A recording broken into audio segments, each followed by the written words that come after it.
सर्वप्रथम म्हणजे थोडंसं दुःख वाटलं की मराठ्यांवरती अन्याय झाल्यानंतर आम्हाला मोर्चामध्ये यावं लागतं.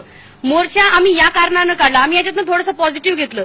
आम्ही मराठा आहोत, आम्ही जेव्हा मोर्चा करण्यासाठी म्हणजे मूक मोर्चा करण्यासाठी जेव्हा रस्त्यावर उतरलो तेव्हा आम्हाला याची जाणीव झाली की आमच्या पुढे आणि आमच्या मागे लाखो मराठ्यांची साथ आहे. म्हणजेच कुठंतरी परत मराठा हा ग्रुप आहे, परत हा पेटून उठलेला आहे आणि मोर्चातून आम्हाला फक्त सरकारला एवढंच दाखवून द्यायचं आहे, हा आमचा मूक मोर्चा आहे, हा आम्ही जिल्ह्यामध्ये घेतोय. आमच्या या मूक मोर्चाला लवकरात लवकर उत्तर देऊन कोपर्डीत झालेल्या ज्या प्रकरणावरती त्या मुलीला आणि तिच्या कुटुंबियांना लवकरात लवकर न्याय द्यावा, नाहीतर आम्हाला या मूक मोर्चाचे मौन तोडावे लागेल आणि ज्या क्षणाला आमच्या ह्या मराठ्यांच्या मूक मोर्चांचे मौन सुटेल तेव्हा या सरकारला सळो का पुढे होईल. त्यामुळे मी या आयबीएन लोकमतच्या माध्यमातून फक्त एवढीच विनंती करेल तमाम मराठा प्रेक्षकांना आणि मराठा जे सरकार आहे त्यांना की लवकरात लवकर तुम्ही मराठ्यांच्या सगळ्या समाजाला एक न्याय मिळवून द्यावा आणि कोपर्डी प्रकरण हे लवकर फास्ट ट्रॅक कोर्टात घेऊन मला एक सांग, फक्त कोपर्डीचा निषेध म्हणून मराठा तरुण या ठिकाणी आलेत का आणखी वेगळे तुमच्या मनामध्ये राग आहेत?